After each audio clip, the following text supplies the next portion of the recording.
الحمد لله وحده و الصلاة و السلام علی نبی بعده. اما بعد، السلام علیکم و رحمت الله و برکاته.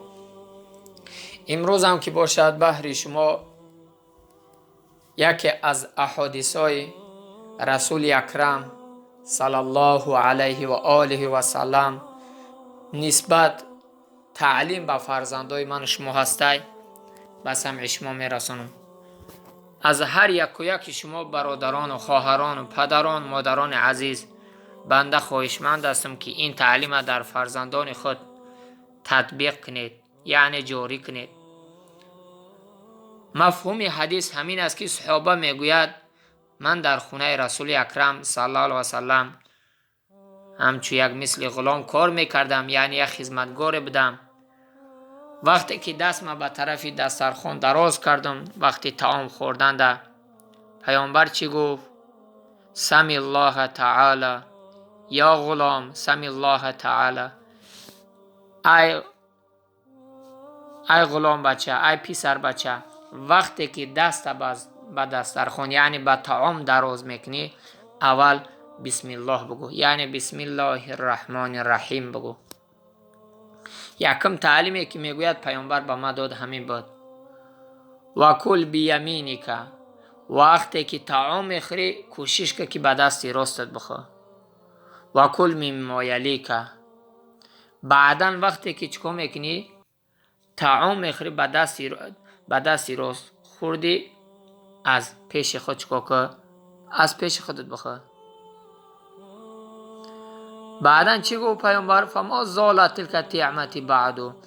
و این تعلیمی که من بعد دادم، از آن به بعد همیشه این رسم غذا خوردن رو من بعد از چی کردم؟ تطبیق کردم. یعنی این صحابه میگوید من بعدا این سه نصیحتی که رسول اکرم صلی الله علیه و سلم به من داد، همیشه ایرا من چیکار میکردم؟ در زندگیم تطبیق میکردم. نگاه که یکم تعلیمی که به فرزندای من شما رسول اکرم صلی الله علیه و سلم میدهد چی است؟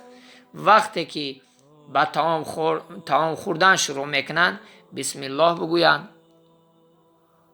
و دویم چیکار کنن؟ از نزد خودشون بخورن و سوم به دست راست بخورن. این نصیحتی است که از رسول اکرم صلی الله علیه و سلم.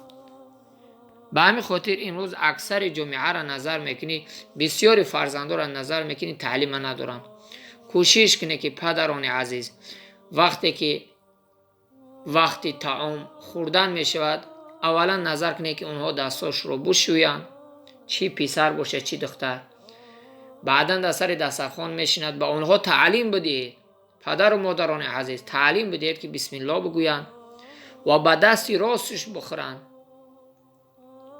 و از پیش خودشون بخورن. این عادت همیشه به فرزندای خود یاد بده. خوش به حال پدر و مادر که این نصیحت رسول اکرم صلی الله علیه و سلم به فرزندان خود همچی یک هدیه بهترین در زندگیش تطبیق میکنه. الله متعال همه من و شما را همیشه با پیروی قرآن و به سنت رسول اکرم صلی الله علیه و آله و سلم موفق و سربلند بگرداند. آمین.